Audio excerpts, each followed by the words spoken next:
et bienvenue dans cette nouvelle vidéo qui est la deuxième vidéo de notre série sur Windows, dans laquelle je vous montre comment installer, paramétrer, faire certaines petites modifications pour permettre d'avoir un bon environnement de travail, car le système d'exploitation c'est quelque chose qui est quand même très important pour une machine. Donc aujourd'hui on va voir comment bien paramétrer son Windows. Les objectifs de la vidéo sont de rendre votre PC plus réactif, c'est-à-dire quand vous allez lui par exemple faire une recherche, faire à la base une application, faire quelque chose, l'ordinateur va quand même assez bien répondre. Et deuxièmement, on va aussi essayer de voir comment on peut faire pour réduire certaines dépenses du processeur qui parfois va se mettre à faire ouvrir des processus ou bien à travailler en arrière-plan alors qu'on n'a pas besoin de ça quand on est en train de bosser sur par exemple Photoshop, Android Studio ou d'autres choses, et du coup ça va un peu nous gêner. On va aussi voir comment avoir une connexion internet plus stable avec des paramètres, en réduisant certains paramètres qui vont nous permettre d'avoir cela. Donc si tu es nouveau sur la chaîne, je t'invite vraiment à t'abonner et surtout d'activer la cloche de notification pour ne rater aucune de mes prochaines vidéos. Et dis-moi en commentaire si j'ai pas mentionné quelque chose et que tu aimerais que j'en parle. En tout cas, moi je suis très preneur et on se dit directement à la pratique. Ok, c'est parti, on va commencer la vidéo. On se retrouve dans l'application paramètres. C'est très facile, vous pouvez faire une recherche paramètres et vous allez arriver sur cette application. Et du coup, on va se rendre dans la partie update. La partie update, en fait des mises à jour. Et du coup, on va suspendre nos mises à jour. Pourquoi? Parce que en fait, les mises à jour, c'est des choses qui sont toujours en train d'arriver chaque jour. Ça peut vraiment arriver presque chaque jour. Bon. Et du coup, ça peut réduire vraiment de beaucoup votre processeur parce qu'il va toujours faire effectuer des demandes de mise à jour tout le temps et forcément aussi la connexion internet. Donc du coup, je vous conseille de suspendre vos mises à jour toutes les 2 semaines ou 4 semaines si vous voulez, et vraiment de recommencer. Donc d'après 2 semaines vous faites une recherche de mise à jour, après 4 semaines vous faites une recherche de mise à jour. Là vous allez commencer à avoir des versions d'applications et de système d'exploitation quand même un peu plus stable et qui n'auront pas beaucoup de bugs. Donc moi je préfère 4 semaines, à vous de choisir comment vous voulez, mais en tout cas c'est quand même bien de le faire. Après on va entrer un peu dans les paramètres avancés de notre Windows. On va obtenir des mises à jour pour d'autres produits Microsoft, c'est quand même important. Me tenir informé, tout ça, on n'a pas besoin de ça, mais tout ça, me tenir informé, télécharger des mises à jour, il y a ça, on en a vraiment pas besoin. Vous pouvez juste activer juste ce paramètre. Maintenant, dans le programme Windows Insider, ici le programme Windows Insider, c'est un programme un peu qui permet d'avoir des mises à jour d'une manière un peu plus complexe, mais en tout cas je vais essayer de vous expliquer ça dans une prochaine vidéo sûrement. Alors on va se rendre dans fonctionnalité et sécurité. On va aller dans sécurité Windows, c'est la première des choses à faire. Et du coup vous voyez comment on dit protection contre les virus et menaces. Vous voyez il y a du rouge, ça veut dire que j'ai fait quelque chose et du coup je vais vous montrer ça parce que moi-même je sais ce que j'ai fait. Donc on dit protection contre les virus et tout ça. En fait j'ai désactivé ma protection en temps réel de mon appareil. Parce que quoi? Parce que en fait quand votre antivirus est toujours aux aguets comme on dit, et il est toujours en train de faire des recherches pour chercher des antivirus, tout simplement il ralentit aussi votre machine Et du coup, moi, l'antivirus, c'est quelque chose que je n'utilise pas beaucoup.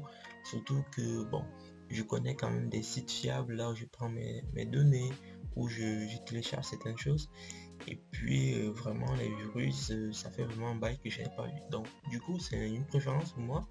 Vous voyez, je peux activer ça ou je peux désactiver ça dans la protection en temps réel. Vous pouvez désactiver, ça sert vraiment presque à rien. Protection dans le cloud, là alors vraiment je vous conseille de désactiver. Et moi je vais ignorer ça. Échantillon et tout ça, c'est vraiment à désactiver les gars. Désactiver ça, ça sert absolument à rien. On ferme ici. On rentre à l'accueil. Ici on peut fermer là. Et du coup, je crois que le reste des autres paramètres, on n'y touche pas du tout. On ne touche pas vraiment ça. Alors, la localisation de l'appareil, vous devez désactiver ça. Espace développeur, si vous êtes un développeur, je vous conseille vraiment de le faire parce que il y a des paquets qui doivent installer et tout. Vraiment, moi j'ai activé le mode développeur. Donc, essayez d'activer ça, ça ne coûte rien. Maintenant, ici c'est aussi très important, général. Donc, ici on dit autoriser les applications à utiliser mon identifiant pour afficher des publicités personnalisées. Moi, je n'en ai rien à foutre de tout ça. Ce sont mes données, donc je veux pas. Et du coup, je suis tranquille. Ancrer manuscrit de personnalisation de la saisie, tout ça. Vous pouvez activer, c'est pas quand même mal d'avoir ça. Quand même de créer un dictionnaire personnel pour pas souvent répéter les mêmes erreurs. En tout cas, c'est parfois important.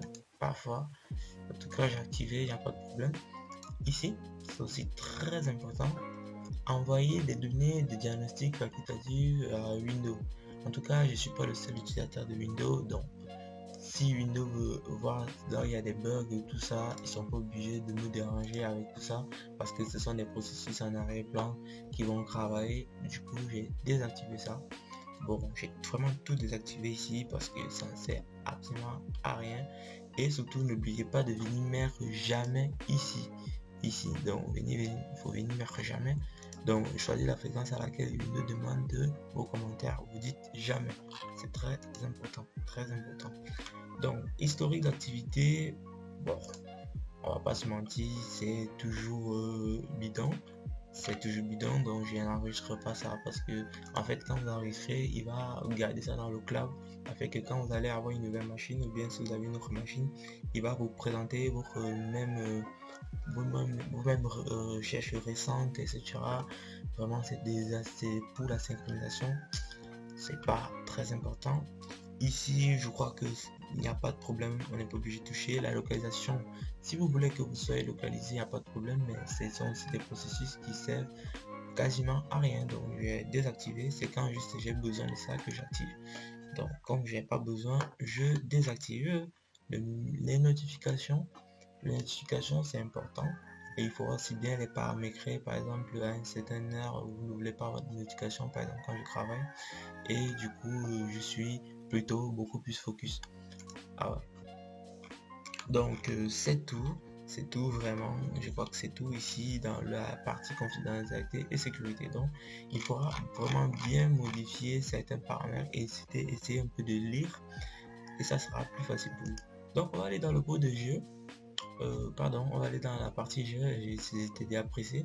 En fait, le mode de jeu est pourquoi il est bien parce qu'il permet d'optimiser votre ordinateur personnel pour la lecture en désactivant des éléments en arrière-plan. Eux-mêmes le disent. Donc du coup, ça vous permet d'avoir un ordinateur quand même qui a quand même un petit mode quand même top, c'est pas mal. Et du coup, par exemple, comme j'ai un jeu installé qui est Blur, ça me permet vraiment aussi de jouer avec le jeu de manière vraiment top. Donc j'adore ça. Donc je vous conseille de laisser s'activer et tout le reste ici c'est personnalisable, donc à vous de voir ce que vous pouvez bien faire ici. Heure et langue, ça ne nous intéresse pas. Dans accessibilité, dans l'accessibilité, je crois que je peux pas vraiment changer quelque chose ici. C'est à vous de voir, ça vraiment à vous de voir. En tout cas, c'est à vous de voir. Dans compte, c'est très intéressant. on va voir pas mal de choses. On va d'abord aller dans sauvegarde de Windows. Les sauvegardes de Windows, tout ça, c'est vraiment des choses qui vont toujours travailler, qui vont prendre vos connexions internet, etc. Donc vraiment les amis, essayez de désactiver ça. Par exemple, mémoriser mes préférences, si vous comprenez. C'est vraiment les préférences, par exemple vos applications que vous avez installées dans cette machine. Il faudrait que quand vous allez sur une autre machine, il faudrait que ça s'installe aussi, etc. etc. Donc moi, j'en ai rien à foutre. Je ne veux pas ça, donc vous désactivez ça, c'est très important aussi. Et les options de connexion, c'est les mots de passe et tout, il n'y a pas de souci. Email, c'est à vous de gérer vos comptes comme vous voulez, comme ça vous chante. Moi, je n'ai rien à vraiment vous dire là-bas. Vos informations, idem, c'est pas à vous de vraiment vos informations, c'est à vous de gérer comme vous voulez. Et je crois que c'est qu'on pouvait bien gérer ces les sauvegardes de Windows qui sont parfois chiantes en fait. Donc qu'est-ce qu'on va encore faire? On va aller dans applications. On va voir par exemple les applications par défaut. Comme application par défaut, je vous conseille vraiment d'utiliser beaucoup ce que Windows vous recommande. C'est quand même plus mieux parce que bon, je prends le cas du navigateur. Vous pouvez utiliser un navigateur comme Firefox, Chrome, c'est quand même bien. Mais je vous conseille beaucoup souvent d'utiliser aussi Edge. Il n'est pas mal et Edge, il est aussi quand même un navigateur assez bien fait. Et surtout que c'est Microsoft qui les développe, donc ça veut dire qu'ils essaient avec le système d'exploitation pour que ça marche un peu comme deux fils, quoi, ça, pour que ça colle. Et du coup, c'est vraiment aussi très bien.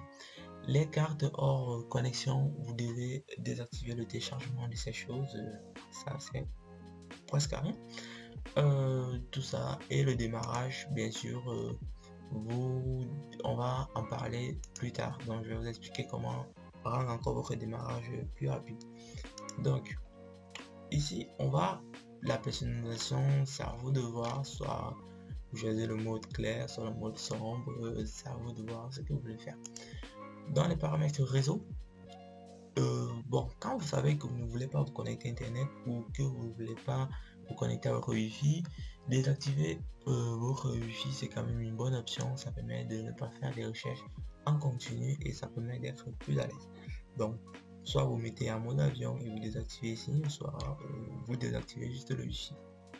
C'est un paramètre quand même assez important. C'est tout ce qu'il pouvait faire ici. Bluetooth, paramètres, tout ça, moi je crois que c'est pas important. Ça à vous de voir, ça à vous de voir. Maintenant, on va faire un peu des choses un peu sérieuses. Je vais vous montrer un petit logiciel qui est très intéressant sur Windows, qu'on appelle gestionnaire de tâches. Les tâches. Pardon, gestionnaire de tâches. Donc voilà. Gestionnaire de tâches. Ah ouais, c'est quelque chose de très important. Et vraiment, si vous n'êtes pas abonné à la chaîne, je vous recommande de vous abonner à la chaîne parce que vraiment, je vais essayer de parler de pas mal de choses et du coup, j'aimerais que vous me suivez sur cette lancée. Donc, comme vous le voyez, ce gestionnaire de tâches nous permet de voir toutes les tâches qui sont en cours sur notre ordinateur. Je me dis par exemple ici, quand je suis en train d'enregistrer comme ça, ça utilise vraiment beaucoup, donc la consommation est énorme. Et du coup, pourquoi vous devez connaître ce logiciel? Parce que ce logiciel va parfois permettre de, parfois une application peut gêner, elle peut vraiment vous déranger, qu'elle ne veut pas se fermer. Vous venez seulement dans votre gestionnaire de tâches. C'est facile quand vous êtes sur Windows, vous pouvez faire un clic ici et du coup d'avoir gestionnaire de tâches quelque part ici. Mais avec Windows 11, on clique sur la fenêtre Windows et on vient dans gestionnaire de tâches, on clique dessus. Donc, par exemple, vous voyez ici on dit processus en arrière-plan, j'ai 84 processus en arrière-plan et il y a des processus que je n'utilise même pas parce que j'avais Adobe ouvert, il m'a lancé CC Librairie, m'a lancé quelques petites applications en arrière-plan de Creative Cloud. Moi j'ai pas besoin de ça et du coup je viens ici, je fais fin de tâche parce que ça me sert absolument à rien, ça sert absolument à rien. Donc j'ai plus Adobe ouvert. Pourquoi tu me déranges avec tout ça? Donc avec ce deuxième tâche, vous voyez comment on réduit les tâches. On était à 78, on était à 84 je crois. Et vous voyez comment on réduit les tâches. Donc il y a des tâches que vous ne pouvez pas désactiver parce que ce sont les tâches de votre système d'exploitation, donc vous ne pouvez pas y toucher. Mais il y a des tâches que vous pouvez forcément essayer de réduire ou de couper tout simplement. Donc les tâches vraiment inutiles que vous pouvez voir ici, essayez parfois de temps en temps venir voir ici et de couper ces tâches, par exemple Xbox, tout ça. C'est vrai, c'est peu minime, mais il utilise quand même un peu de méga de votre mémoire et ça peut s'accumuler pas mal. Donc c'est très important. Maintenant on va aller au niveau du démarrage. Ah ouais, le démarrage. Le démarrage, vous voyez, toutes ces applications s'ouvrent. C'est-à-dire, quand vous démarrez votre machine, toutes ces applications vont se lancer. Et si vous blaguez, vraiment, le démarrage de votre machine peut prendre parce que moi, c'est au moins 7 secondes.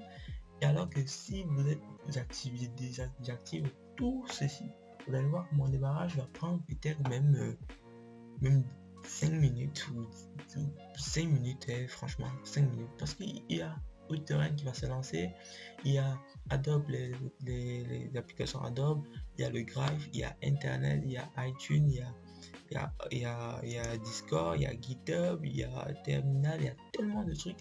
Du coup, je vous recommande de désactiver absolument ça. Ça va vous permettre d'avoir un ordinateur plus cool.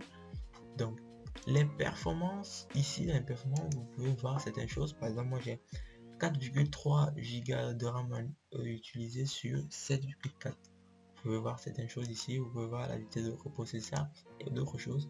C'est quand même parfois important. C'est vraiment même important. Ici dans les services, vous pouvez parfois désactiver certains services si vous connaissez vraiment le service qui dérange ou bien qui vous pose des problèmes. Vous pouvez venir le désactiver. C'est juste à lire ici. Vous pouvez lire ici. Vous pouvez voir à quoi sert ce service. Mais il y a des services que vous ne pouvez pas désactiver et que je vous conseille pas. Mais ne touchez pas trop ici. Mais c'est parfois ça peut être important. Ça peut justement être important. Mais c'est un logiciel très sympa. Je vous recommande ce logiciel, il est super les gars.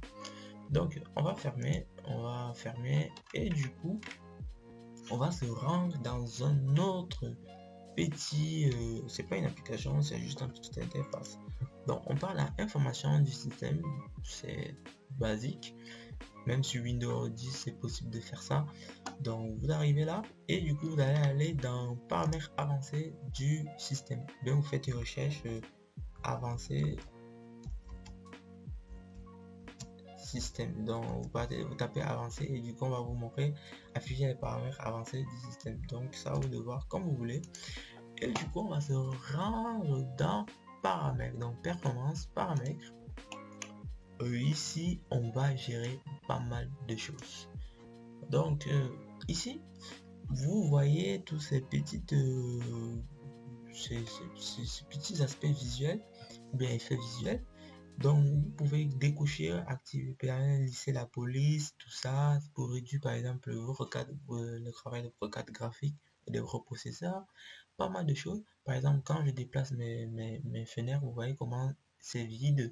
Ça c'est une option que j'ai moi-même fait ici. Donc moi je vous conseille de désactiver afficher les ombres sur le pointeur de la souris, afficher le contenu pendant le déplacement. C'est un peu nul parce que quand vous allez faire ça, ça va parfois un peu faire du flou et du coup c'est des effets visuels. Forcément c'est du travail sur votre CPU et votre graphique card. Donc afficher une ombre sur les fenêtres, je trouve que c'est inutile.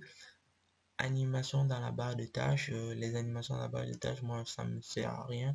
Donc enregistrer les miniatures dans la barre de tâches, tout ça c'est aussi ce sont des trucs qui vont remplir peu à peu votre mémoire. Donc surtout au niveau des miniatures ci, donc je ne conseille pas de le faire. On va aller dans avancer et ici on va dire performance des applications. On choisit comment allouer les ressources du processeur ajuster pour obtenir les meilleures performances pour les programmes. Donc vous pouvez choisir, soit vous allez ajouter des RAM, un peu de RAM, pardon, dans une VRAM, dans une virtual RAM, au niveau de quelle ressource de quel niveau vous avez besoin. Par exemple, si vous savez que le travail en arrière-plan vous plombe vraiment, que ça vous mange vraiment beaucoup de RAM, vous pouvez activer un service en arrière-plan.